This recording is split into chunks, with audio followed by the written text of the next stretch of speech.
Hello folks, in this video we're going to be looking at Starfield again. But what we're going to be looking at is what it's like to run the game on a laptop from 2019 with a 1660 Ti graphics card. Now this laptop has 16 gigabytes of DDR4 RAM. It's a HP Omen. The game itself is running on an SSD, and also the laptop has a Core i7 9750H. So it's a good system, but how will it fare with Starfield? Let's go ahead and load up an area and have a look. Okay, so what we're looking at here is one of the most challenging areas of the game in terms of graphics performance. So if I zoom in up the corner here, you'll see we're getting about 37 frames per second. This is with FSR2, and basically all the settings set more or less to medium. So is there anything we can do to improve that frame rate? Because right now we're sitting about Xbox Series X and Series S levels. So let's have a look in the settings, turn everything down to low and see what happens next.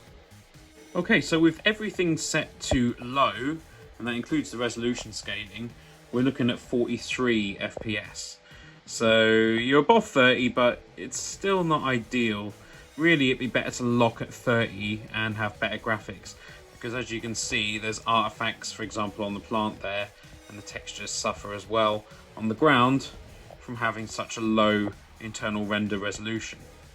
So my advice would be to do the following items.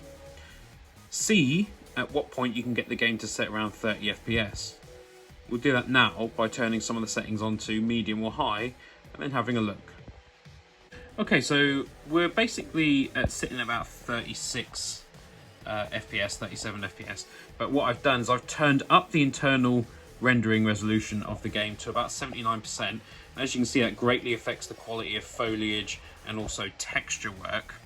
And then I've turned all the settings to medium, including motion blur. So I would recommend going into the NVIDIA control panel as follows and setting it to limit the game to 30 FPS, because you're probably not going to hit 60. You might hit 40 maybe, but I'd limit it to 30, and then this is one of the most challenging areas in the game. So if you can lock it at 30 here, you can have a pretty decent experience on a laptop that is in fact from 2019 and is only a 1660 Ti.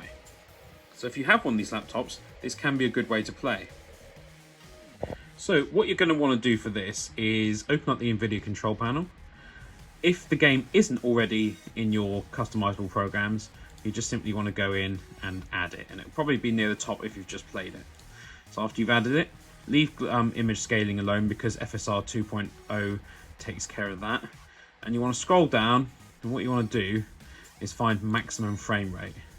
Now, usually I don't have this on, but I will change it to be about, let's say, sort of 30 FPS there.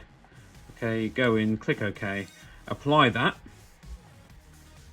and it takes a few seconds to apply it. Then you want to come out of that, go back into the game. Now it won't apply immediately, but what you'll see is that the game locks at 30. Sorry.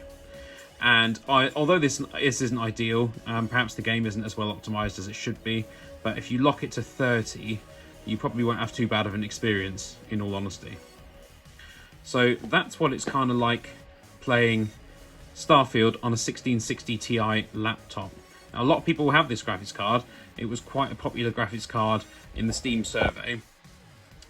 So if you follow my tips, you set everything to medium, and you set the internal resolution to about 78-79%, and then you set NVIDIA control panel to run the game at a 30 FPS locked, and keep FSR 2.0 on, and even then consider playing with one of these excellent Xbox One controllers. They're really good. They work more or less instantly with a Windows laptop, and they can help it feel a bit smoother than playing with a mouse at 30 FPS. But overall, on a 1660 laptop, which is actually not a million miles away from a 1660 desktop computer graphics card, you can get a pretty solid 30 to 40 FPS. But lock it to 30, you have a decent console level experience. These settings are probably above what the consoles deliver, although obviously a lesser resolution. But play it with the controller, and I think you'll have a good experience, in all honesty.